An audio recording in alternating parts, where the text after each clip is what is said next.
Ya, oke guys. Assalamualaikum. Balik lagi ya guys dengan Jaki. Hari ini tanggal 8 Oktober pukul 22:31 guys. Gua mau ngobrol-ngobrol santai aja. eh karena ada beberapa pertanyaan yang masuk, bukan pertanyaan sih. Ya ada yang pertanyaan, ada juga yang statement. Jadi karena gua menyampaikan di YouTube terkadang ya yang ngikutin Instagram gue begitu, akhirnya ada beberapa yang follow gua guys, Instagram gua. Dan gua mohon maaf ya guys ya, Instagram gua itu sebenarnya bukanlah akun yang menarik gitu guys. Tapi ketika ada yang DM gitu ya, ada yang mungkin baru masuk ke saham, biasanya tetap gua balas, walaupun mungkin nggak langsung balas, balasnya itu beberapa jam kemudian. Sorry guys, ada anak gua belum tidur. Nah, sekarang gue mau bahas guys ya, karena hari ini ada beberapa yang masuk, tapi gue nggak akan sebut namanya, dan gue akan bahas. Dan ada juga yang sebenarnya minta dibahas, Lipo Cikarang, kemudian Lipo Karawaci, kemudian ada SCMA, kemudian apa ya, eh SPGO, itu perusahaan sawit SPGO kalau gue nggak salah, perusahaan sawit. Ada banyak lah yang itu, cuman memang gue belum bahas. Nah, sekarang gue mau ngobrol aja karena memang sepertinya perlu gue sampaikan guys ya dalam mengisi waktu luang gue. Jadi gini guys, jadi kenapa grup-grup konglomerasi yang GCG-nya buruk justru sahamnya naik kenceng? Ya kita kita tahu ya grup-grup konglomerasi yang dimaksud ini apa? Ada ada L gitu ya, ada L, kemudian ada B, kemudian ada M. Ya, apa ini? Bukan LBP ya, tapi LBM. Dan nggak cuman LBM, ada banyak saham-saham yang kita di luar grup-grup ini, ya, di luar saham-saham ini juga memiliki GCG yang nggak bagus. Sebenarnya nggak terlalu banyak yang punya GCG bagus yang ada di Bursa Efek Indonesia.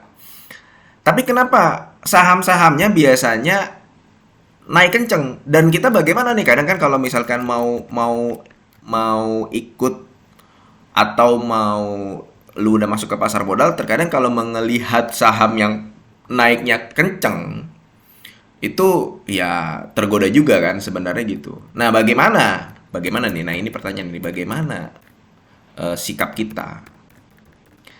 Kalau gue terus terang guys ya, terkadang pun memang gue ikut masuk guys. Ikut masuk ke saham-saham yang terkenal memiliki GCG yang nggak bagus gitu loh. Terkadang gue masuk. Jadi bukan berarti gue channel ini adalah channel fundamental, yang gue selalu bahas adalah hal-hal yang berkaitan dengan fundamental. Bukan berarti gue sentimen dengan saham-saham yang secara GCG itu buruk gitu. Gue tetap biasanya ada beberapa persen, ya maksimal paling tidak 10% dari total portofolio gua, ya nggak pernah sampai 20% sampai 30%, nggak. Tapi terkadang gue juga masuk ke grup-grup atau ke saham-saham yang memiliki GCG nggak baik itu, karena terkadang memang saham itu yang memiliki potensi kenaikan yang cukup besar, potensi kenaikan cukup besar. Dan di salah satu porto gua saat ini ya, portofolio gua saat ini ada loh saham yang salah satu saham yang memang berasal dari saham-saham yang kita tahu ownernya atau pengelolanya itu memiliki GCG yang kurang bagus, kurang baik sebagai kalau di kalangan investor pasar modal. Bagaimana sikap kita? Kalau gua pribadi, ya kalau gua pribadi, terkadang memang masuk. Cuman ini guys, tidak lebih ya, atau maksimal tidak lebih dari 10% portofolio. 10% portofolio kan gini, kalau misalkan kita memang dapat untung maksimal itu lumayan, tapi kalau misalkan kita mengalami kerugian juga nggak terlalu berpengaruh terhadap portofolio kita, gitu loh. Jadi tidak lebih dari 10% portofolio, dan dengan syarat valuasinya murah. Kalau valuasinya udah murah banget, sedangkan kita tahu harga saham yang pernah mencapai harga tertingginya berapa, sekarang ada di berapa, dan secara matematis itu sudah kecil kemungkinan akan turun lagi. Matematis tuh biasanya ya dihitungnya dari apa? Dari ekuitasnya bertambah, asetnya bertambah, pendapatannya juga oke, bisnisnya sebenarnya nggak ada masalah dan berbagai macam. Dengan syarat valuasinya sangat murah, sangat murah. Ya itu guys. Jadi terkadang gue juga masuk. Gue nggak terlalu sentimen dengan hal tersebut. Itu ya guys ya. Kemudian yang kedua, nah ini guys, ini juga menarik guys karena ada beberapa yang gue mau berbagi ini aja ya, berbagi pengalaman, bukan berarti gue mau mengajari ya. Karena ada beberapa yang DM di Instagram gue juga, saya ikut grup-grup saham. Jadi ceritanya teman kita ini megang Pegas. Nah, ini Pegas. Kemudian dia mengalami floating loss ya. Mengalami floating loss itu sebesar 4%. Ya, Pegas floating loss sebesar 4%.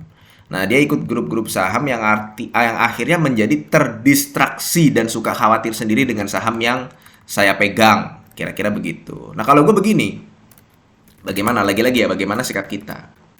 Nah, gue dulu juga masuk, pernah masuk dan ya pertama kali gitu ya, masih baru-baru di saham, masuk pasar modal. Sebenarnya gue juga masih baru, tapi pertama banget itu gue masuk ke grup-grup saham banyak gitu ya. Akhirnya mendapatkan informasi itu setiap hari, kemudian dalam satu hari bisa beberapa kali gitu ya, dalam 3 jam sekali, 2 jam sekali, bahkan nggak jarang yang 1 jam itu bisa beberapa emiten dibahas di dalam grup tersebut ya. Bagaimana sikap kita? Kalau gue pribadi akhirnya menyadari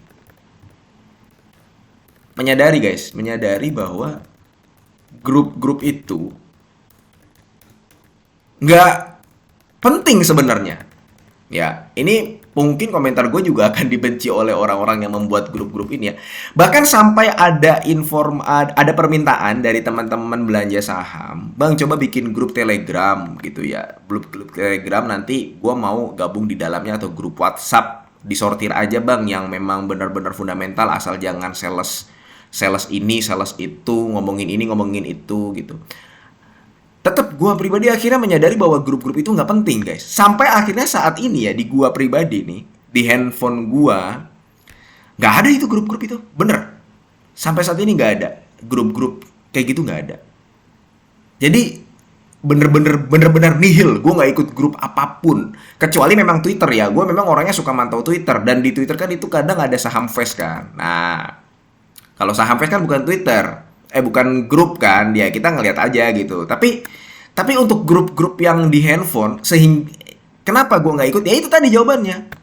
Karena akhirnya jadi terdistraksi. Karena nanti lu mendapatkan berita-berita miring, berita-berita yang seharusnya mungkin tidak berpengaruh terhadap lu, atau berpengaruh terhadap saham lu, dan belum tentu benar juga.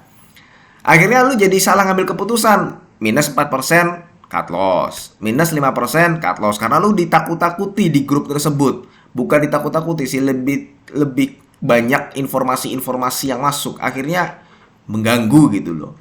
Karena gue memang akhirnya menyadari juga. Nah ini guys, ini yang penting guys. Akhirnya menyadari bahwa investasi yang baik itu membosankan. Itu guys, investasi yang baik itu membosankan. Dan ini memang gue alami guys. Terus terang ya, ini gue ngoceh aja guys ya. Silahkan guys, gue mau berbagi info aja buat lu yang masih baru terutama. Investasi yang baik itu sebenarnya membosankan. Gue kan memang beberapa emiten yang gue koleksi adalah saham-saham yang sebenarnya membagikan dividen. Dan dividennya biasanya besar gitu ya. Walaupun ada juga tadi yang gue bilang di sini nih, ada juga yang enggak. Cuman biasanya 50% itu high dividend. Dan itu membosankan.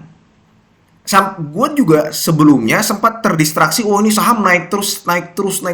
Sampai akhirnya ya udahlah biarin aja naik, toh kita nggak kayak gitu. Dan itu nggak masalah, toh kita juga untung di pasar modal. Kecuali lu nggak ikut kereta, lu akhirnya mengalami kerugian.